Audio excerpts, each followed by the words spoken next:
All right, here we go. Episode 7, the Slammers Baseball College Recruiting Podcast, delivering value every episode to the player, the parent, and the coach. Today's going to be a good one. I think I've said this every episode. We must be onto something, coach, because I get more excited every single episode. Good. And I know I'm going to learn something today because I don't know much about driveline. So, Connor, why don't we start with you? Why don't you introduce yourself, give us a little bit of your baseball background, and Well, gentlemen, thank you guys for having me. Absolute pleasure. My name's Connor Reynolds. I am a Colorado local, graduated from Brighton High School, 15. Originally ended up going to Northern Colorado. I was only there for a little bit of a semester. Fortunate to meet Kai Correa, currently with the New York Mets. And so was able to meet in the short time, met some good people, met some great relationships, and then transferred to Garden City for my last few years in junior college, and then transferred to Northeastern State, D2 out in Oklahoma for the last few years. Byron, our first and only repeat guest. I think this is your third time on the show because you're Mr. Soundbite. What you been up to out there in Kentucky, my man? Man, it's the land of good-looking horses and fast women out here in Kentucky. It's Derby week, right? What's that? It's Derby It's week, Derby so it's nuts. Derby week, so all the hats and they look like lampshades running around everywhere. But a lot of baseball, ton of recruiting, a lot of commitments going on, and it's a madhouse. And the portal's not more than a month away, so I'm trying to get ready for that. And it's been busy every day. Yeah, you are busy, man. You were just out here recently, weren't you? I was. I spent 10 days out there. I was in Colorado. I was in Denver to Kansas City, back to Denver, to Oklahoma City, back to Denver, then to home. Oh, wow. So Busy man. Hey, let me know next time we can grab dinner or something. I'd love to. Love to. Coach, you got solid internet this time? We good? Yeah, I'm good. I'm good, man. Where are you? Wichita? I'm in. How are the windstorm doing? Wind surge. Wind surge. Good, man. They played good yesterday. 5-1 win. Yeah, it was good. They're like I don't know. They're like 13-9, 13-10. They're doing good. Second, right? They're second place right now. Yeah. Outstanding. Tomorrow, I don't know the kid's name, Byron. You'll know him, but the left-handed starter from LSU last year that won the national championship. Yeah. He's pitching tomorrow against them, and I guess he was electric the first time. What league is that? The AA. Oh, it's the Texas League? Texas League, yeah. League? Yeah. Okay. Yeah, nice. So I'm excited to see him. Yeah. I'm going to get us started with a little sports politics. And I got to tell you, I am a big fan of the old ABS system. So I'm going to take a quick poll of if I had the ABS system when I played in professional baseball, how many points do you think on my career average do you think that I think it would have made? I would say 30. I don't know how to compute it. I'm just going to say a lot. I was going to say 20 to 30.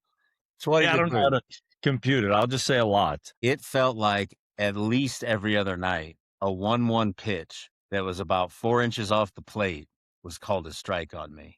That's how it feels like. That's how my emotional brain computes it. I absolutely love it. I think it's great. I saw in Cincinnati that if they get 2 successful challenges, the crowd gets free pizza. And I'm like, that's just baseball at its finest right there. That's right. To the contrary, got to get the fans involved. To the contrary, had we had ABS when we were playing, I bet you my ERA would be 1.5 higher. Yeah. And so would my walk total. I appreciate your honesty as a pitcher, Byron, and I hope it continues throughout this episode. Absolutely. 100%. Cannot lie. All right. This is great. All right, Connor, I want to start with you. I'll be perfectly honest. I know I've dabbled a little bit in driveline. I'm not a fan from what I know because it's outcome based. Okay. Now I'm going to use my mom's word. All that means is I've become a fuddy-duddy and I am fully and ready to accept all of that. But can you, first of all, give a little bit of background on your driveline background and answer me this question? What's the biggest myth you had to unlearn once you joined that organization? Yeah. So for me going into driveline, I had started as a janitor at a place called Bardo's back in the day. Right after I got done with playing college, I worked with Mike. He was my hitting coach. And so I got up to him and was just like, hey man, can't figure out this real life thing. What can I do? And so he hired me as a janitor, pulling weeds in the front of the facility. And then, one day you need an instructor, kind of was able to jump in, and then slowly kind of became the head guy for the 3D hitting movement program that they ran.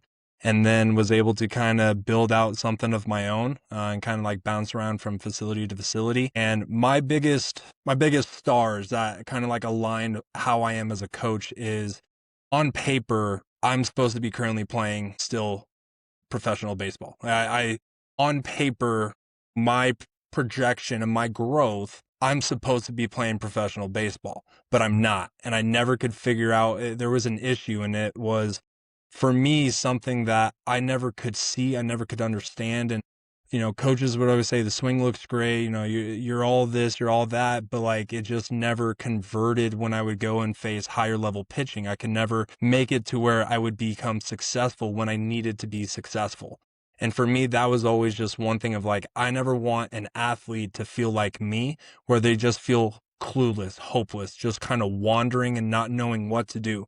I was willing to put in the work, but I didn't know like what I needed to do. I was always doing what I was always told, but it wasn't just enough. And so that kind of was my North Star of trying to figure out who I am as a coach and what do I want to be. And so that kind of led me down to more of data-driven aspects. So rather than feel, rather than I think that looks good, or hey, that looks good to me, I wanted to say like, hey, on paper, comparatively, that you are in a good spot or you're in a bad spot. We are trending in the right direction. We are trending in the wrong direction.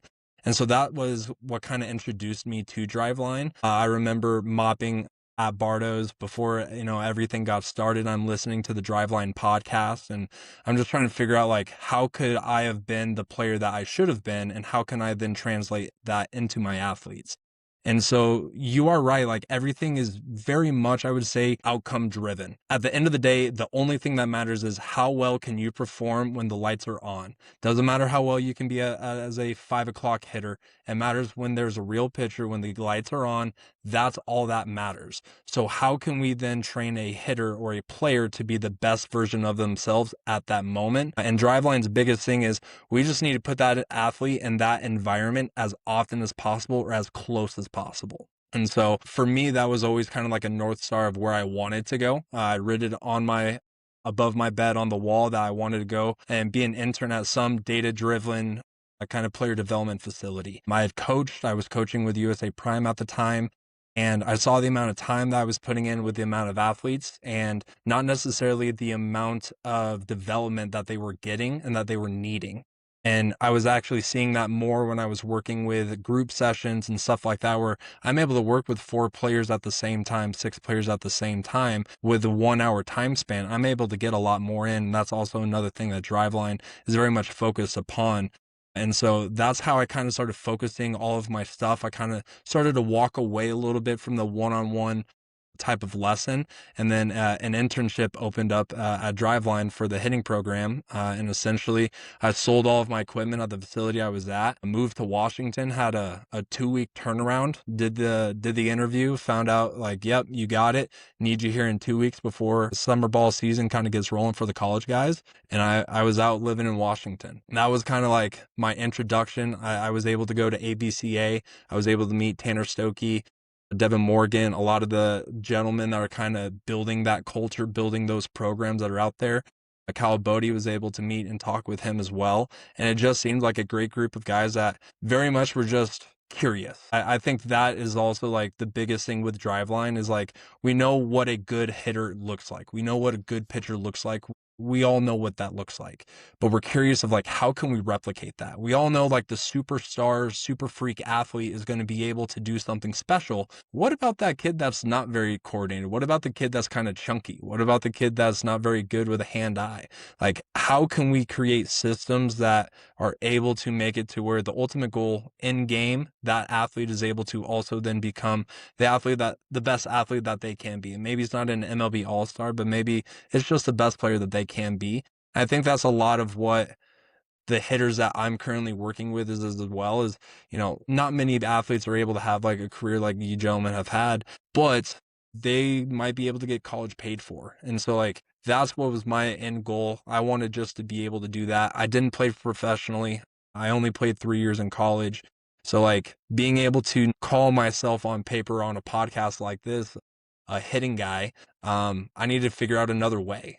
And driveline was kind of that avenue where I was able to put in the energy, put in the effort that I know I'm willing to give, that they're willing to teach. And so kind of long story, apologies, but like that's kind of how we got to where I was and at driveline and where I am here today. Well, you mentioned energy, and I'll compliment you. I've spoken multiple times about it. I absolutely love your enthusiasm when I see you in slammers. You have a great spirit about you that's infectious.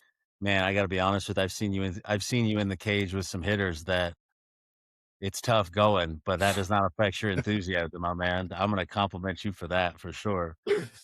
Nino, question for you. I'm sure in your time that you've had players or you've known of players that have done a deep dive into the driveline experience. What have you seen in terms of a before and after? And just what's your overall opinion of a facility like that or a methodology like that? No, I think it's great. Anyone that obviously wants to learn and better themselves and find ways to either improve their approach, improve their launch angle, improve their bat speed, improve their movement.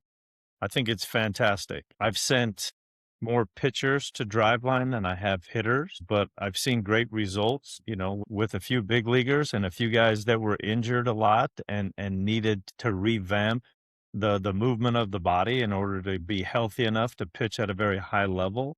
I applaud it. I'll tell you what, I'm kind of intimidated by it though, because for a guy like me, like I could stand behind the cage and I know the right sound and I know the right trajectory and I know the right bat angle. And for me, I understand that, but I couldn't analytically put it into, I just couldn't do it. I couldn't figure out. I'd have to study and I'd have to really revamp everything. But like Connor said earlier, we know what it looks like, right? I know what it sounds like. I know what it looks like. I know how to get it there. I know how to fix it, but I don't know how to use their terminology and I don't know how to use their analytic pieces of what they talk about. So for me, it's quite different. And to tell you the truth, I'm so excited today to learn something that I think it's going to be great for me because you said you're a fuddy-duddy. I'm the last of the Mohicans, buddy. I am the last of the Mohicans. Hey, Byron, how should a young pitcher use data? Well, I think it's important to understand that when this term facility created engineered thrower was thrown out there, Driveline's name unfortunately got thrown into that, which I think that was bad. That Driveline has done a phenomenal job in making the statement that we're teaching you how to throw. It's your pitching coach's job to teach you how to pitch. They've done a really good job of sharing the difference and being able to separate the two. What I think happens, Tad, is that we have a lot of hard throwers in America, but very few power pitchers. This idea of going to the facility, throwing the ball as hard as you can, with every max effort and having the biomechanical analysis, that's wonderful. The problem is we have failed ourselves and we've failed the integrity of the game to take it between the lines. I have seen more high velocity facility throwers, not driveline included, but there's a lot of facility throwers who have failed to translate it between the lines. And now the new phrase is, we don't care how hard you throw ball four, which is the reality. And I think, so to answer your question, I do believe that the data in a lot of cases is relevant because it gives me the DNA of who I am as a pitcher physically. It tells me how my ball moves. It tells me how my ball is shaped. It tells me how my ball is spinning. And it tells me the axis of angle that the baseball travels to home plate. So it gives me a formal introduction as to who I am on the mound. I believe that. The problem is we get caught up into one single number, and that's velocity. And as a hitter, you would have to agree, both of you guys, you would have to agree that velocity can be overrated. It can be. I have seen a lot of nights that needed L screens just to watch them pitch. I've seen a lot of 88s that blew doors off because somebody took the data as to who they were, how they moved, and implemented it between the lines. Connor, with a data-centric coaching approach, right? How do you thread the needle in getting a hitter ready to perform? I think the biggest thing is just making sure that it's applicable to the game. That's like the biggest thing. And I think in all of our conversations that we've said so far, like that's the ultimate goal is just like, how is it between the lines? How is it when there's a real pitcher, there's a real hitter, there's an audience, there's an umpire. That's all that truly matters. And so for me, a lot of the time when you're looking at, you can look at what we call pre-contact data and post-contact data. So pre-contact data is essentially like, what is the bat doing? So that could be bat speed, that could be attack angle, that could be vertical bat angle. There's a lot of different certain metrics that blast motion, diamekinetics, and a few other companies are able to come up with. So that's just like what is everything happening before you make contact. And then you have what we can call post-contact data. So exit velocity, launch angle, exit direction, so left or right. All that really matters in my opinion when we're trying to get game ready is that post-contact data. All that matters is, am I on time with the pitch? Am I swinging at good pitches? Those are the main things that we talk about with hitters. And we do a lot of data-driven stuff in here. A lot of it though is that, like what Nino and Brian have both mentioned, it's already happening. Like they know what it sounds like, they know what it looks like. It's just being captured already, whether there's a actual, spreadsheet attached to it or not. The eyes are capturing it. We call it isoto.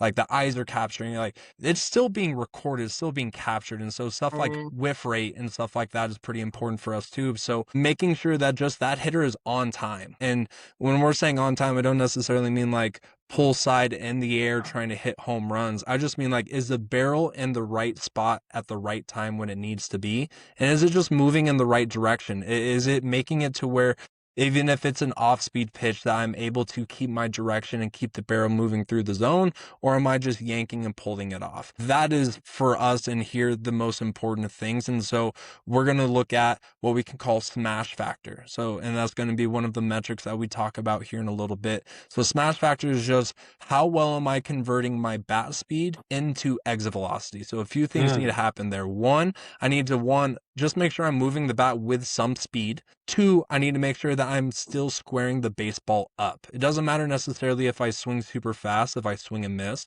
So when we're looking at it, that's going to be one of the biggest things for us is just smash factor. Am I putting the barrel on the ball and doing a good job of being able to do something with that? If I'm just bunting the ball, that does me no good. If I'm swinging and missing super fast, that does me no good. So we have to find like that middle area. And the other one's probably just going to be that swing and miss rate, that whiff rate. Are we swinging and missing at the ball a lot? Good or bad? If I'm missing it a lot, bad. If I'm hitting it a lot of the time, good. And if I have a good smash factor, that probably means like a lot of things are going well for me. And we don't want to clog up too much if we're about to play a game. If it's, pre-game BP that we're working on, or if I'm working with a kid and they have a game or a tournament that weekend, we're not really talking too much about the other stuff. It's just going to be like, am I on time? Am I swinging at the right pitches? And then that can be converted kind of into smash factor and then that whiff rate. How do you coach a team, right? Yes, sir. You're not just in the cage. How do you translate? How do you change your vocabulary? What changes about your presence as a coach? What changes about how you speak to a kid when you're in the cage and you have the data set up and you have that feedback? And then when you get outside, speak a little bit about what is the difference in how you speak in order to deliver the same message, which is, hey man, we want as much smash factor, right? We want as high a smash factor as we can. How do you take that out of the lab? So I think that's one of the really great things that I was able to learn and take away from Driveline with that essentially outcome-based result focus. So while we're in here, a lot of time when we're talking, we're still talking as if we were on a baseball field. So I'm saying like, hey, I want you to hit it through the shortstop's head. I want you to try, let's say the kid's just smoking ground balls into the ground over and over and over. I'm going to tell them I want them to try and hit it over the flagpole.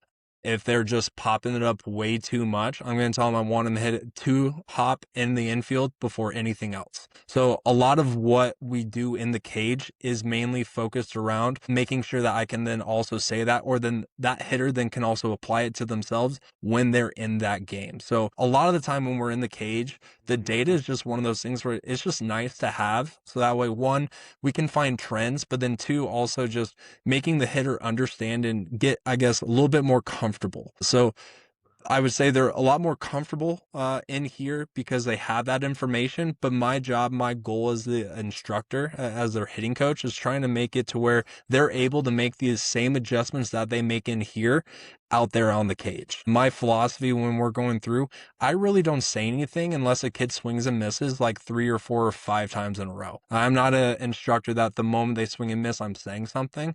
And a lot of time when I do say something, I'm just asking questions. How'd that feel? Were you late? Were you early? Are you under it? Are you over it? Trying to make it to where they can kind of go through this checklist on their own. So that way when they are, they just swung and missed in the game, they can take a step out. Am I late? Am I early? Was that a good pitch? Was that a bad pitch? Am I over it? Am I under it? And those are the main things that we need to make adjustments on. The data just kind of tells us a story of like maybe why that's happening. So like if an athlete's late, the data is just going to kind of tell us maybe why they're late. That's more of like the after game stuff that we'll talk about. But like in game, what I've noticed with my athletes, the team that I work with, it's actually really easy for us to translate what we do in cage to what we do on the field just because of the vocabulary and the ultimate goal that we have. You have to leave in 10 minutes, right? 10, 15-ish, yeah. Okay, sweet. I'm going to keep it with you while we have you. First of all, you mentioned some of the data and the metrics that you use. Does it ever change? Let's say a kid is a different learner, right? Some kids gravitate to different things, like, right? How do you prioritize? And is it on an individual basis? What are the important metrics? If I'm a young high school kid that wants to go play in college and I do have access, or I work with you and I have data, how do you arrange or prioritize the tier of data that they should gravitate to in building their swing? 100% very individual based. So the ultimate goal generally is pretty much the same. Obviously, we'll have different body types. We'll have different athletes that are able to do different certain things, and some of them might be limited on certain aspects, and that happens. But the ultimate goal is we're trying to hit the ball hard. And a lot of the same metrics will kind of carry over. For certain athletes, we may need to work on and look at certain things. So if an athlete is just really struggling with their timing, we're going to look at a lot of more of the post-contact data. If we have an athlete that just is constantly just popping the ball up, that's a movement issue. And so we're going to look at more of like the blast motion aspects of things. I've been able and fortunate to work with athletes that are at Columbia, Harvard, UCLA, some of the like really nice, prestigious universities. I've also worked with some guys that I would ask them how their day's going, and they would describe it by a type of pie. Athletes are all over the spectrum. You never know necessarily what you're going to get. And the athletes that were at Columbia, they're wanting me to send the CSV, the full Google Doc sheet of every little certain metric. The kid that describes how their day's going by the type of pie that they're feeling that day, they just want to know certain little movement aspects, like am I late, am I early? If they're late, I'm going to tell them trying to hit the ball, if they're a right-handed hitter, over the third baseman's head. If they're early, I'm going to tell them trying to hit a line drive over the first baseman's head. We're going to keep it very simple.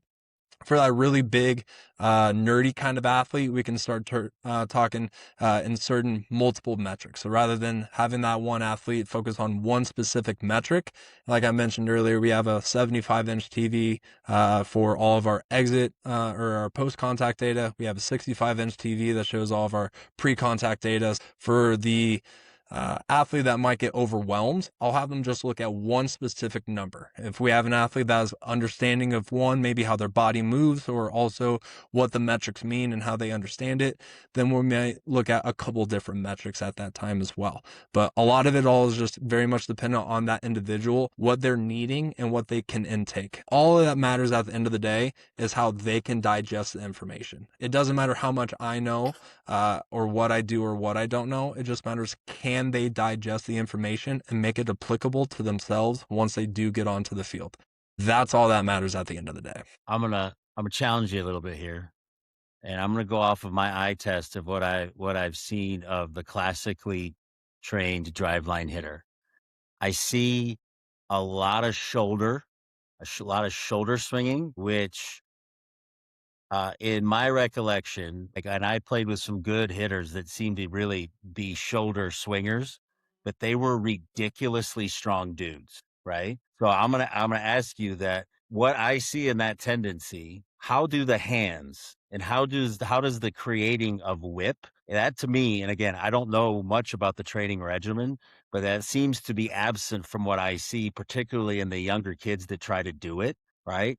So how do the hands and the use of the hands and the use of the forearm muscles, how does that work into the driveline methodology? So one of the really cool things is there is a full biometric lab that they have. And so previously they had it to where you had to put all the little stickers on every single part of the muscles and that would record. Now they're able to do it without any of that jazz. They just have their cameras rolling and they're just going. So there's a very important part of the swing that's called the sequence. And so when you're going through, there's a certain speed and then there's also strength. And so like the muscles that you were mentioning, the kind of bigger, stronger parts of the body that a lot of the time maybe those bigger, stronger athletes might rely on, those are going to be the slower muscles, but the stronger muscles. Then like you're referring to your hands, the forearms, those are going to be not as strong of muscles, but those are going to be a lot more quicker, have a lot more acceleration within them. And so what we work on is essentially building the sequence of the swing to making it to where those big muscles are moving first. And so it's going to be your hips, it's going to be your torso, and then the last portions of that swing will be the hands, will be that bat to then create kind of that whip effect. Well, I completely understand it, and I don't disagree with you at all. And a lot of the time, the flack that driveline might get is not necessarily wrong, but the main focus of driveline, and especially with the youth side, is long-term development, skills at scale. What's going to make it to where when this athlete becomes a freshman, when this athlete becomes a junior, the skills that they have are going to play. And so for that, a lot of the time you will see athletes that their sequence of their swing will get out of whack because they're searching for that ultimate quote unquote like bat speed. For me, and that's why I mentioned earlier, smash factor is a very important thing for me, not as much bat speed. Now, bat speed is one of the main factors of that equation, so I'm not saying that it isn't important. Bat speed is essentially set the ceiling and the floor of the type of hitter that you can be. Now, you also have to have contact efficiency, that's essentially smash factor. I kind of roped into that. And so when you're looking at it, the ultimate goal is going to be like, I'm trying to hit the ball hard. And so a lot of the time athletes can convey that as I have to make big moves to be able to do that. And that's where you're going to see that shoulder kind of fly. That's where you're going to see that be kind of the initiating factor of that swing. And that's where every metric kind of has its opposite, or not necessarily opposite, but something that complements it. And so for me, and in the space is going to be called rotational acceleration. So you have bat speed and then you have rotational acceleration. So bat speed essentially is like you have a Corvette and you have a minivan. Both of them can go 60 miles an hour. That Corvette's going to get to 60 like that. And that's going to be the rotational acceleration conversation. And so those athletes that are having those big moves kind of initiate that swing and be the main focus of that swing, they're going to have horrendous rotational acceleration because it takes so long and because that move is such a big move. That number's going to be super low. So they're probably going to crush fastballs. They're going to be able to crush during 5 o'clock hitting. That's when the lights turn on. It might be a little bit of a struggle because of that off speed, because of the pitches that Byron's teaching and stuff like that. It makes it quite difficult for a hitter that takes a long time for me to get my swing into the zone. That's where it becomes difficult. And so I don't disagree with you on the idea of like, you'll see sometimes hitters where they will have that big move initially that kind of come out of driveline. I will say a lot of time those are the athletes that have only been there for the first 3 months, because once you get past the initial phase when you go to driveline, and I have it written down here when we talk about a 14-year-old or a sophomore that has 3 months of training, speed is the initial thing. Like, we just got to get you moving fast. We don't care how that happens. We just got to get your body going and allow your body to understand I can move this fast. Your body stops itself a lot of the time to try and protect itself. And a lot of the time when you have hitters that are coming to driveline, they're either their junior year in high school or their junior year in college or somewhere in the middle of that. You're kind of got to break down some walls of that sheltered aspect that a lot of time that hitters has had. And so those first 2-3 months a lot of it is just moving fast. Like we just got to get you moving. And then the kind of initial portion right after that is then going to be trying to refine those movements and make it to where it is more applicable in game. And so that way you're not getting caught to where you're just having that front shoulder fly and then that curveball in the dirt's just breaking you. All right, man. One last question for you. I probably got, let's see, I probably got another like 10. Okay. Well, great. Stay as long as you can, and we'll have you back either way, man. You're great. My last question was going to be for you. So, a 14-year-old listening right now who wants to be recruited in 3 years, what are 3 metrics he should be training, and what are 3 metrics he should ignore? The ignore part. Yeah. One, smash factor. So that's going to involve that bat speed aspect as well, but also is going to kind of give you an idea of where their exit velocity is at. So right now, they don't need to necessarily have the fastest bat speed. They don't need to have the highest exit velocity. They need to be working in that direction, but they also need to understand consistency with that. The skills at scale, these are going to be the important aspects of smash factor.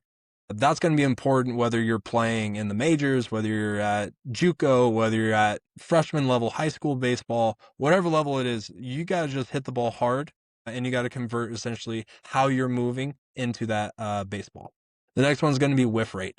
It does you no good if you have like 100-mile-an-hour exit velocity if your whiff rate is like 95%. We have to have an understanding of there is some give and take. So if you're a high exit velocity guy, you probably can give and take a little bit with a little bit more whiff. If you're a low exit velocity guy, can't get away with that much whiff, but there's always going to kind of be that middle ground. And so just having an idea and understanding of where you're at with it works wonders. I'll give an example. I had a 14-year-old that I've been working with. First month that he came in and we were like fully tracking everything, 55% whiff rate. It was horrendous. It was gross to watch, but I needed him to kind of go through that process for us to truly understand, like, what are we dealing with? Kind of put him on a little bit of a regimen, doing some jump rope, doing some tennis ball off the wall with some hand-eye stuff, some thin bat, some movement stuff. That's dropped down all the way down to 18% the following month, and we didn't lose any exit velocity. We didn't lose bat speed. So sometimes just understanding and tracking that is just going to kind of be a good indicator. He didn't realize he was swinging and missing that much. Like, it was just one of those, he's like, wait, I am? It's like, yeah, okay. And so then he just was conscious of it. He's just aware of it. He doesn't like to swing and miss. No hitter does. Athletes don't like to fail. And so once you kind of give them a way to kind of track their failure, it kind of helps them align with what is important to them. What do they value? The next one is going to be top 8th launch angle. So top 8th launch angle, a little bit in the weeds. So top 8th is a metric that you can use for any essentially metric. We use it for bat speed. You can use it for exit velocity. You can use it for a lot of different things. Essentially, you're just looking at, if you hit 100 baseballs, you're just looking at the top 12, either the hardest hit 12, the essentially launch angle is going to be the launch angle of the hardest 12 hit baseballs out of a 100 baseball batch.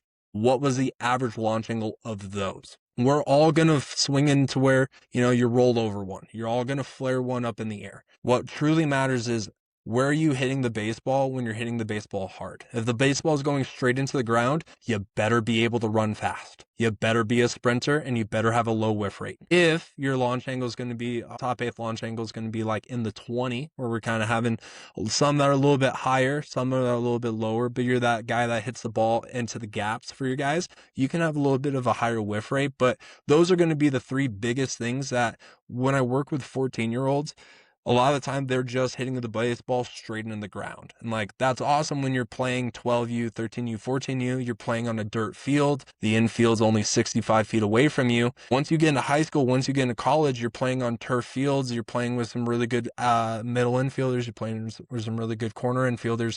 You're not going to get away with just being able to only hit the ball on the ground. You're going to have to find a way to be able to hit the ball hard with authority as a line drive. And line drives are going to be anywhere between 12 and 18 launch angle. And so for a 14-year-old, you need to make sure smash factor is going to be an important one for you to be aware of, whiff rate, and then your top 8th launch angle.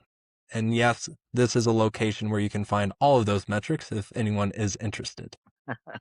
3 metrics that you can kind of ignore. I would say max anything, max exit velocity, max bat speed. It doesn't matter that 1 out of 100 what that is. it's cool that you can hit a ball 95, but if you can only do that out of 100 times once, it doesn't really do it for me too much. So I would say if you're 14, it doesn't matter what your max is. It matters where your averages are. It matters where your top eighths are. So like, yes, we don't care about the average of everything.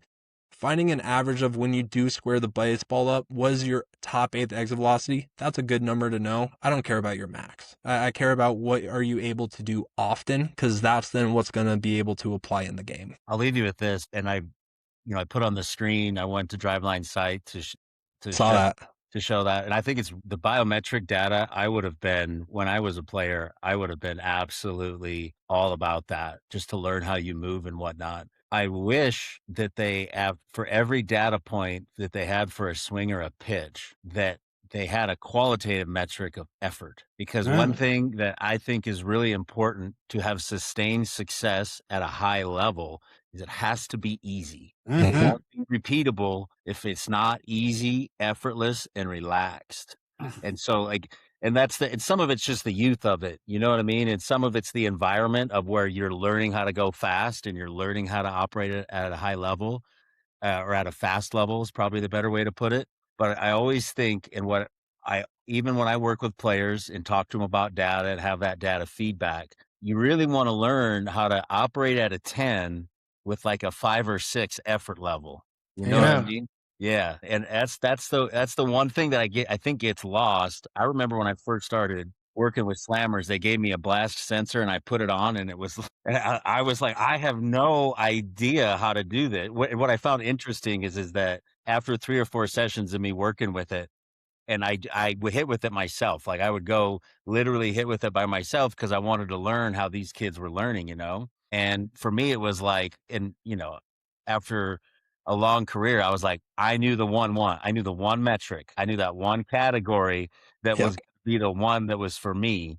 And, I had a lifetime of experience to learn what that is. But, interpreting data in this day and age and being able to use the science is all part of it. And I really just wish they had that qualitative metric of saying, well, how hard did you just try to do that? Because if it was a 10, nope. Well, gentlemen, I very much appreciate you guys having me on. If I could have one little last closing remark about driveline, just about general data, I want to 100% agree with all of you guys. Like, we can all hear it, all of us. We can all see it. We all know what it looks like. We all know what it sounds like. The main reason why I went down this data aspect, 100%, and why I think a lot of the instructors that are similar to myself kind of not necessarily rely on the data, but want to make sure that it's involved in what we do, is just to make it to where there's no guesswork. I just never want an athlete to wonder, like, is he lying to me? And I have an amazing relationship with every single athlete that I work with, but I just don't want an athlete to, or a parent to ever wonder, like, is he just saying that my kid or little Johnny's doing a good job because I'm paying them $150 every single hour I come see him? Is he just saying he's doing a good job because I'm paying him, or because of this or because of that? Like, I wanted to find, and every other, I think, instructor like this wanted to just make sure of, like, there's no guesswork in this. Like, I agree. Hey, and we all play a game where a ball is hit. I know and am generally within 2 miles an hour off on exit velocity or launch angle or bat speed before it even reads onto the TV. Before a metric is even displayed, I know in my head what that already is, and is generally off by 1 or 2, give or take. The data and that information is not necessarily for me. It's for that athlete. It's for that parent. That's what it's for. For one, them to be able to compare when they come in and, Johnny's the best athlete that has ever been around and he's going to be an All-American. And we go through and I show them, exit velocity data comparisons or bat speed comparisons or weight comparisons. That's a big one we didn't even touch on today, is just a lot of kids are just undersized. And I'm like, he's great for the little league team that he's playing on right now, but he's in 8th grade. This is what my 14U kids can already do right now. And they're in the same age as your kid. And they're hitting the ball 10 miles an hour harder. They're whiffing half the time that your kid is. Your kid may be the best player on his little league team. But what about when he goes to high school? What about when he goes to college? That's where I use data to be like, hey, I'm not the bad guy. Right. Hey, Right. these are the numbers. It's just reality. Here's what they look like. I'll get you there. And so that's what I think a lot of the data is. It takes away that question. It takes away that uncertainty, I think, for the person that's in an unfamiliar kind of territory. For all of us, we don't really need the data. We have the eye test. We have the iSoda. We've been around the game long enough, and you guys have been in the game longer than I've even been alive. We don't need data. The athletes are the ones, in my opinion, that are needing the data. The parents are the ones that are needing the data. It's just truth. It's just black and white. And I think it just helps them understand and accept reality sometimes. And when you tell that athlete that thinks they're really good, like, hey, you're 10 miles an hour off, and this is the athlete to me that I just would have known that. I would have been in the cage 10 times more than I already was. And I had a cage at my house and I was there every single night. It's just one of those, like, I just didn't know. And so for me, data just allows me to allow that athlete to know. Well, thank you for your time, man. We're going to definitely have you back, and we'll leave it to the curiosity of the viewer as to why there would be ladders in a batting cage. All of the mystery, my friend. Hit up Connor Reynolds to find out. Thank you, man. Appreciate you guys. Have a good one. See you. Great job, Connor. See you, buddy. Coach, Yes, sir. tell me about the best player, the first player that comes to mind that had bad data. Tell me about a great player that had bad data and how that works. How does that work in the college and professional ranks to have bad data but still be a great player? Yeah. Yeah, you can take your time. I know it's a tough question, and I didn't prep you for it. Well, I think when you look at it, I mean, if you look at this information, like this information is just so beautiful because it could have helped me when I was speaking to someone to be able to have the data to give to them in order to help them. Because when I was talking to them, sometimes they would look at me like, I don't understand what you're talking about. But if I had the data to show them, or if I had the analytical piece to show them, hey, you're late in zone 1 with your feet. Hey, you're late in zone 2 with the center of your body. Hey, you're late in zone 3 with the bat, and this is what's happening. This is why. And then, so I could always tell everybody that's where they were breaking down, right? Too far out in front, too far behind. But they couldn't make all the adjustments because they weren't hearing it properly. That data could have helped those conversations. So I would say, like, you look at different players. And so just take my son, for example, right? He had in this system, he's not an exceptional player, right? But in a game situation that Byron is talking about, he's an exceptional player. The whiff rate would have been fantastic for him, right? If he understood the whiff rate and why the whiffs were coming, because once he started to make more contact, he took off, right? So it would have been fantastic to understand that piece of it. And so I would take that. I was thinking of him when we were going through all this data, because it's like, dad talking to his son and the son taking the message. But if I had the data to soften the message, it would have been fantastic. He would have accelerated further, right? Take a guy like Mitchell Bialowski, who had unbelievable bat speed, right? Unbelievable bat speed, like just destroyed bats, right? This data could have really helped him, right, to be more successful than he already was. He probably could have hit 30 home runs a year as a professional and played as a professional had he had a little bit of this data, because he had the bat speed, he had the exit velocity, he had the smash, what he was talking about, the contact piece, which is the smash rate. So I think about Mitchell that comes to mind. Think about Danny Trumbull, right? Who hit behind you. If Danny had this information with the strength that he had, man, he could have been fantastic. He could have been fantastic. I have a name that comes to mind. My first big league camp, I came across a dude named Mark Loretta. He was an all-star second baseman. Byron, do you remember him? Yeah. And I was astounded at how unbelievably average he was in every measurable category. But his play was so exceptional because he accepted that.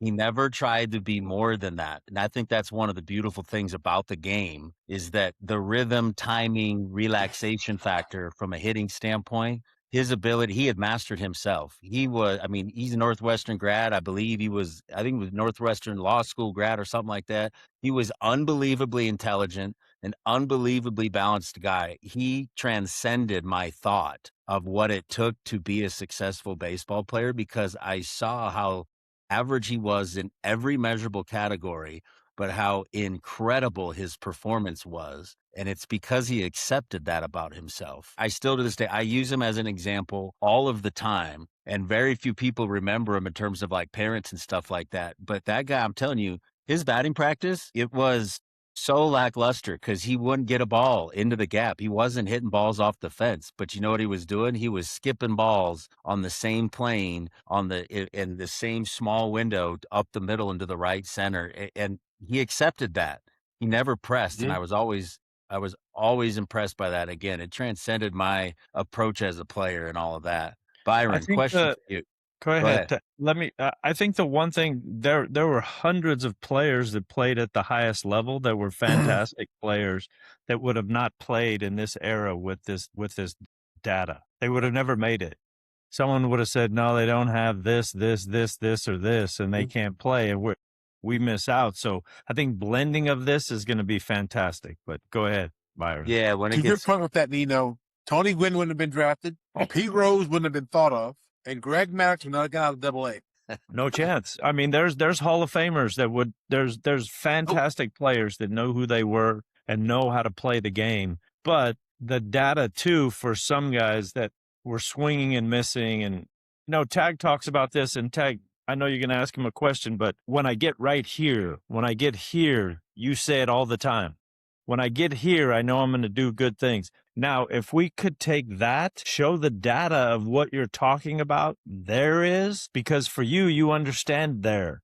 I understand where there is. You're down, your bat's in the right position. You're in a position where you're ready. You're on time. But to be able to show that data to kids, now we're getting somewhere. Now we're starting to advance. If data is used right, it advances the knowledge of the player about himself. And sometimes it can be too much, and particularly when they're young. I mean, I liked how Connor said it. He goes, if you're only 3 months in, okay, if you're 3 months in and you're doing it 4 times a week, that's 32 times. Yeah, man, this is a lifestyle. Yeah. This is a skill you're trying to acquire, and that takes time. And that's certainly part of it, most definitely. And it's the trend of the data that matters more than the data itself. You know what I mean? Byron, here's my question for you. It's a little bit of a pivot from the data conversation, but I've noticed on social media, there are all these dudes who love to take their shirts off and try to throw 100. And they got their buddies slapping them on the traps, right? And then they got the camera set up behind home plate. I saw a dude who was he was peppering 100 miles an hour over and over and over again. He must have showed in a one Instagram reel, there must have been 20 pitches that were 98 to 100, and he was just absolutely jacked and fired up. I was watching it as a former professional hitter, and I was like, dude, you have no idea how easy you are to hit, right? Because here's what he did. He showed his arm slot so early, and he was doing everything he could, but he was one of these guys. He would torque out, and then he would open up, and he was straight as an arrow. And particularly guys that throw that hard, what they'll do is if they don't have any movement at all, you see it so good out of the hand and it's so pure. It's just like, man, I can start swinging as soon as it comes out of your hand because you have no deception. Okay. So here's the thing. In pro scouting, they used to rate the fastball on the 20/80 scale on velocity and movement. They still do, but that's not the big factor. The big factor are the swing qualities. If they're putting good swings on your 98, that's no longer a 75 fastball. It's a 55 fastball. If people are spitting on your good slider, that's not a 65 slider anymore. It's a 50. So the hitter indicates how good you really are. Wow. So, really? so we want to talk about metrics and data. Truth be told, the hitter will tell you. Yes. Yeah. I'll say this right now. Some of the hardest throwers I faced, and I'll leave them nameless because they were good major league pitchers, but they were in no way uncomfortable. In no way. The dudes that I can, there's a handful of guys off the top of my head right now. They threw 97 to 101 miles an hour, and I was way more uncomfortable facing dudes that had 92 with heavy sink or late cut. And a great example of that is Roy Halladay. Roy Halladay from Arvada West High School, his first 3 off seasons, Bus Campbell, the old Toronto Blue Jays scout, wanted me to be a catcher. And so I would go to Littleton High School every Sunday and I would catch Roy Halladay, right? That was in high school. Fast forward to 2011, I was in Major League camp with the Philadelphia Phillies, and Roy Halladay was a Cy Young winner, future Hall of Famer. He turned into that guy. I'm telling you right now, he threw harder as a high schooler, and in his first three off seasons in pro ball, he threw much harder than he did as a Cy Young Award winner, and he mastered 2 things. He threw a straight fastball just like he always did, but he could throw the one that would go like this right when the bat started, and he could throw one that went just like that right as the bat started. He had mastered that, and he was actually 3 to 5 miles an hour less than he was in high school. Yeah. Coach, what were you going to say? Oh, I was just going to say what Byron was talking about. I've scouted hundreds of thousands of pitchers in my day, and my notepad always said, here's the velocity, here's the breaking pitch. But at the end, I always said, 91, 92, not missing any bats. The fastball has no deception. It doesn't matter what this velocity is. He's going to have to throw 99 with this fastball if he wants to be successful, right? And so I would make my notes and come back, and I would say, that's fabulous. But the only bats he was missing is when he walked a guy, because when he threw it in the strike zone, it got absolutely, right? So perceived velocity. And I guess what these metrics say is like, I was always thinking that, like, the hitters tell me if I go to a high school game and a guy's 91, 92, and all the hitters 1 through 9 are putting the bat on the ball, something's wrong. When you get to college and they get stronger and faster, those balls are going to be leaving the yard if it stays at 91, 92. I think we keep having the conversation, right? But it's like, now the data can back it up. The miss rate, the late movement, the explosive breaking ball, right? It's not just 94 to 96 or 97. It's got to have something with it in order to be successful. I mean, I was at a game the other night, and this guy's velocity was 99, 99, 97, 99. And the ERA was 6.42. And I said, something doesn't match up. And so I asked the question, like, where are the runs being scored? And it's like, when he leaves the fastball in the middle, it gets out of the ballpark. And it's like, so it's command of that fastball more than just velocity. Yeah. Byron, the question that I was trying to get out earlier was, if I'm a young pitcher and I'm limited in my velocity, I'm never going to throw 100. I may never throw 95. I might be a sophomore and junior in high school right now, and I'm an 82 to 84 mile an hour guy, right? How does a pitcher become deceptive? Great question. We used to use the term deceptive tag as the ability to hide the baseball. Hide. We don't use it anymore. Okay. We use deceptive by the word tunnel. Okay. Explain. Fastball, slider. Okay. Now, if I can get the fastball and the slider and the changeup to stay on the same plane from the 25-foot point to the 35-foot point, you can't hit. The problem is, I tell you what's coming in the first 5 feet. It's not tunnel. Yes. So it could be 105, but you do that coming out of the hand. Yes. It's a breaking ball. You know it coming out of the hand. So the 101 acts 91 because you saw it out of the hand. Right? So we say deceptive, we're talking about how long did all 3 pitches, all 4 pitches, or even both pitches, how long do they stay on the same plane together? How many feet? After 35 feet, it's too late for me as a hitter. Right. I got to make a decision. And if you throw hard enough, I got to cheat. I assume it's a fastball and hope I'm right. But if I can tell before that 25-foot point, that's no longer deceptive because I told you what was coming. Yeah. Right? Yeah. So for the 82, 83 guy, if you can make everything look the same, not just out of the hand, but for a long distance, you got to make a decision. And all of a sudden, guess what? 82 started acting 86. 100%. It's called disrupting the timing of the hitter. If I disrupt your timing, I win.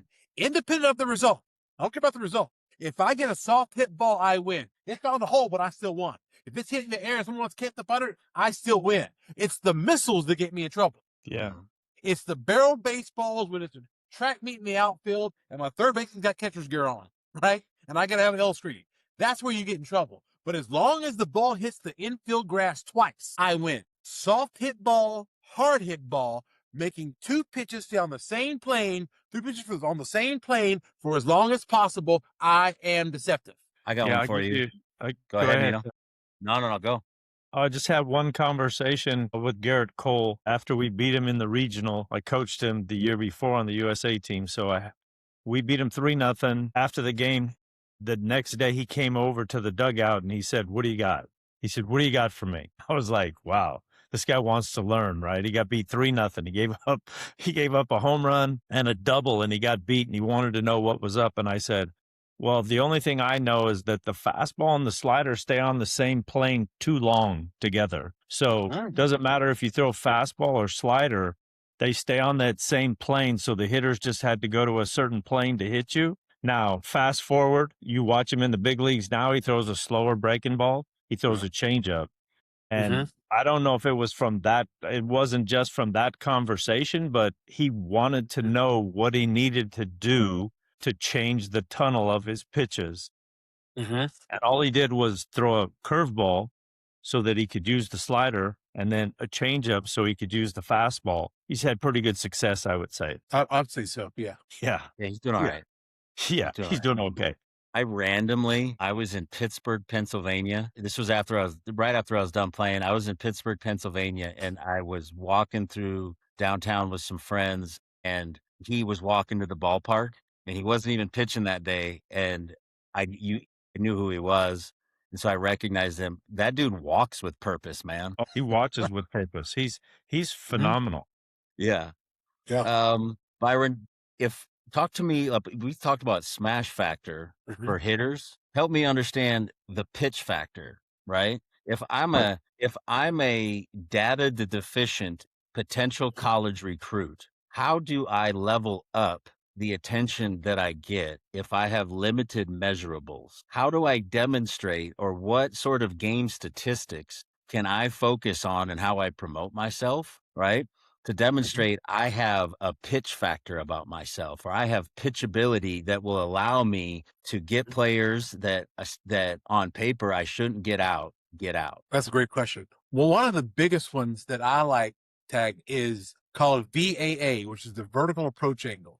Vertical approach angle is the launch angle version for the pitcher. Okay. It tells me the trajectory in which the ball enters the strike zone. Okay. So that's right. Exactly right. Right. Now, that's the vertical approach angle. The second thing is I want to know what my IVB is. IVB stands for induced vertical break. Tells me how much ride I get on the fastball. When you get to 18 plus 20 inches of vertical ride, the pitch acts a whole lot harder than what it is. That idea of the fastball playing up, that's where we get that, right? So that 81 has a 20 inches of vertical ride. That acts 85. But the 81 that only has 12 inches of vertical ride acts 79. Because the reality is the radar gun doesn't lie to you, but it does not tell you the whole truth. Right? So you want to know what are the elements and what are the factors of the pitches that you do have. Breaking ball, what's the spin like? How fast does it spin? Because when I say I'm supposed to get a good curveball, okay, good. How fast does it spin? If it's good, you get a high spin rate with it. So when I say 3,000 RPM, they know that's pretty good breaking ball, especially when you come out of Colorado because the elevation. All right. So the 3,000 RPM breaking ball is going to spin a whole lot different in Wichita than it's going to do in Aurora. Right. So I would think my answer to that question is let's find out what you do really well. Let's find out why you do it well. What makes that 81 so effective? What makes the little breaking ball so effective? What is it about your changeup that makes it so darn effective and let's enhance it? I think you have to find those measurables inside of your stuff that separate you. So Christian Cecilio, left-handed pitcher for us, would go to Dallas Baptist and he's 84 to 87 with his fastball and a breaking ball changeup. And he strikes out 11 guys and he gives up 3 hits and he absolutely dominates Dallas Baptist when Dallas Baptist was in the top 10 in the country, right?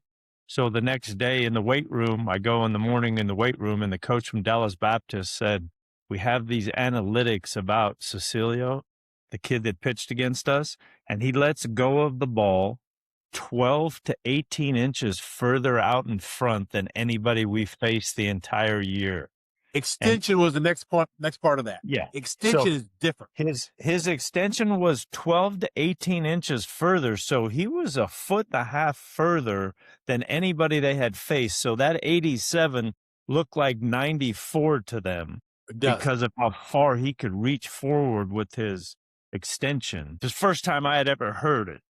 It blew me away. That's what got him drafted. That's what gave him a chance to play professionally. And Tag, so you know, separated him from everybody in college. Every foot, every 12 inches creates a 3 mile per hour illusion to the hitter. I believe that. Right. So see, I didn't know that. To the contrary, there's a lot of these 98s that don't have extension. So it actually. Let me ask you a question.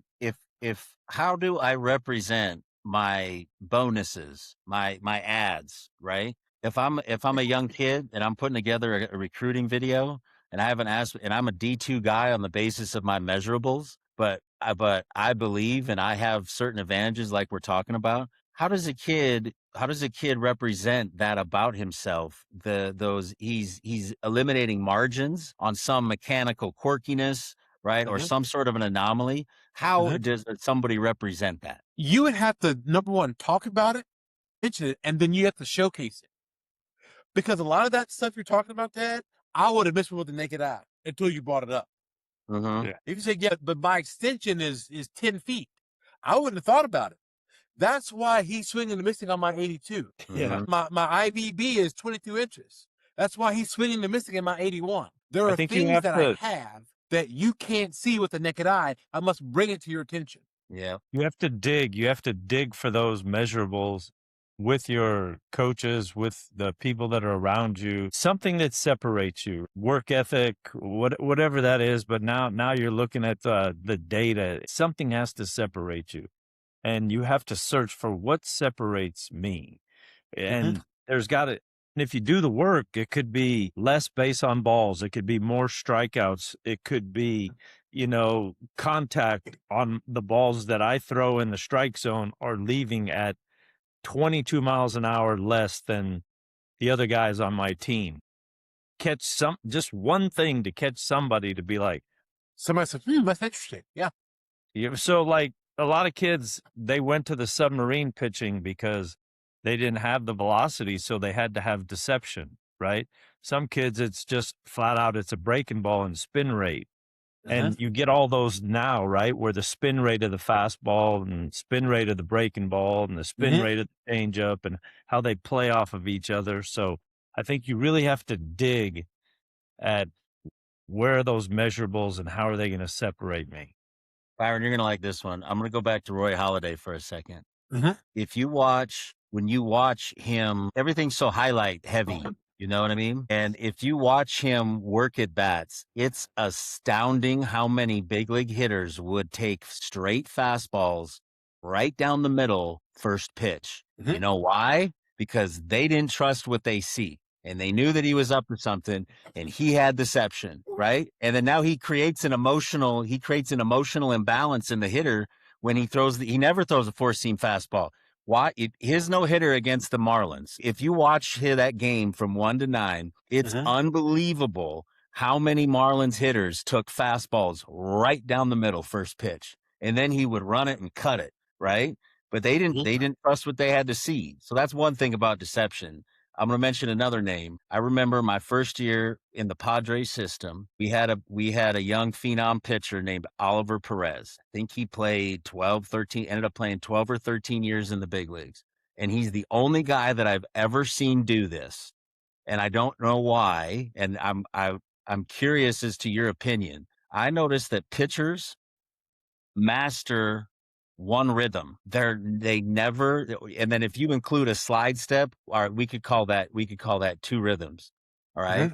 If a pitcher can master his high leg kick and his slide step, why is the slide step not used more strategically even if from the windup, just to disrupt the rhythm of the hitter. I've always wondered that, and Oliver did that. Oliver had 3 different motions. He had his high leg kick, his mid one, and then he would do a real fast one with no leg kick.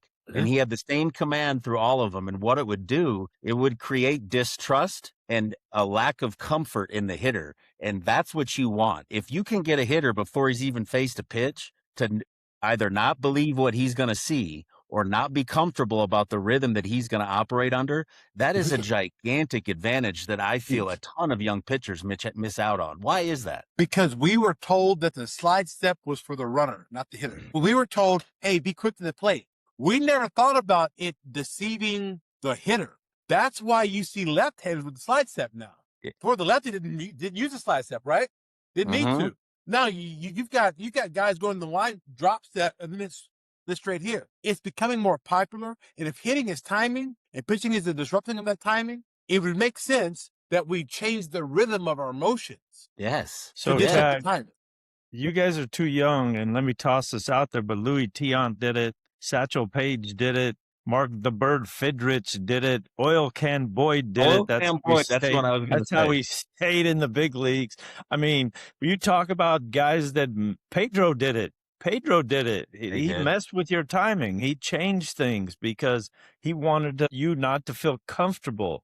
He never gave you the same rhythm. He just never gave you the same rhythm. I feel that it's perceived like the data generation and all of the measurables, that if young players, I feel like, are either disincentivized or averse to doing it because it's perceived as a weakness. And I think it's the exact opposite. It shows that you're smart and that you understand what your opponent is trying to do to you. And it would, and you don't need you don't need, if you have, that is 4 dimensions that a hitter, and they can't do that. You ever play wiffle ball in your backyard with your boys, and the deception and the movement and the changes of how they come at you, and it's amazing how that changes you. I wish more young pitchers would do that. I really do. I totally agree with that. Yes. And I think to your point, some of us are too macho to feel like I got to change my motion to get you out. Right. I don't understand that. You know, I got to hold the air for 2 seconds to throw, or I got a quick step or slide step you, or drop step and then go. It's not macho enough. Right. There's a fallacy. I don't have to trick you. Right. That's what they think. That's how we think. That's flawed. That's flawed. That's a fallacy to think. Yeah, because like the overpowering fastball is completely overrated. It's completely overrated, and what is unbelievably underrated is the ability to deceive. In fact, the only way you will consistently get elite hitters out is if you have deception. You cannot, a great hitter in professional baseball, dudes throw 102, they hit it. It's not uncomfortable. Watch their takes. I watch dudes take 98 to 103 mile an hour pitches, and they take them great. They're not uncomfortable. It's about deception, and it's about making the hitter not believe in what he sees. That is the game. Since you brought up uncomfortable, I want to talk about that for a second. No, let me ask you this question, and Ted, I'll ask you a different question. You know, in today's game, we don't like to throw in. I don't know why. We don't like the idea of potentially hitting somebody. And so as a result, our hitters have gotten comfortable. I don't believe in getting comfortable.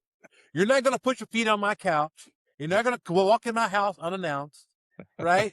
You're not putting your feet on my front. Like, you don't get to get comfortable. 50 years ago, getting comfortable was a sin. Get comfortable with Nolan Ryan, see what happens, right? Get comfortable with Lee Smith, see what happens, right? So why is it that you think today that pitchers have become so uncomfortable, making our hitters uncomfortable? Yeah, boy, I wish I had the answer to that question, but I think we've just gotten soft. The competitiveness has gone out the window. Back in the day, you didn't talk to guys before the game. Nope. Now guys, they have conversations and they dap each other up during stretch, and they don't attack each other because they don't want to get injured and they don't want to ruin anybody. But back then it was about winning. It was about competing. It was about competing for the guys on your team. Right. we've lost that. We've lost that piece of it. And let me toss one thing out that changes a little bit of that scale, but just think about Patrick Mahomes at his heightened when he was the best of the best. And just think about how many different rhythms he threw the ball with, how many different angles he throws the ball with, how many different arms he throws the ball with, how many different times he throws it at. There's never one rhythm for him. And he's arguably one of the best, right? Because he understood how to, and want to talk about a competitor, like the ultimate competitor. So he checks all those boxes for us.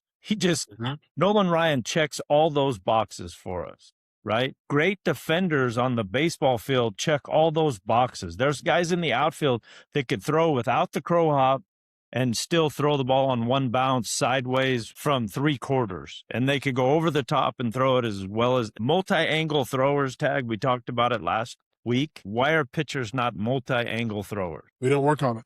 Yeah. Afraid to get hurt. Yeah. That's a good point. A bit of an opinion of how we got here. I think a big mistake by Major League Baseball was taking dudes out at second base and taking dudes out at home plate. When did we become scared to attack? If Buster Posey's ankle didn't break, if it was a backup catcher or a no-name catcher, ankles didn't break and they still allow dudes to do that, like that, the culture of the game has been softened a little bit. And I can understand maybe home plate, but it is still unbelievable to me that you can't go and try to break up a double play. Can't even make contact. Yeah. Can't do it. I am going to blame Big Papi. For the camaraderie thing before and after the games. I'll tell you a funny story. It was St. Patrick's Day. I was with the Marlins, so it was 2008. I had my own routine, and we had to drive 3 hours to Fort Myers, Florida for a big league spring training game against the Red Sox. And I was the first guy out 30 minutes before first pitch. I was always starting my routine after my knee injury. It was just part of my warm-up thing that I just did. And I was the only dude out there from my team. And Big Papi comes out a half an hour before, and he runs behind second base, and I'm on the first base line. He's behind second base, and he goes, "Hey," just like that. And he pointed at me. And I didn't know Big Papi. And I turned around like, who is he looking at? He goes, "No, you." Just like that. And I was like, "Oh, Big Papi, I've never met you before, man, but this is cool." Like, man, he's so magnetic, and I think he was part of that culture.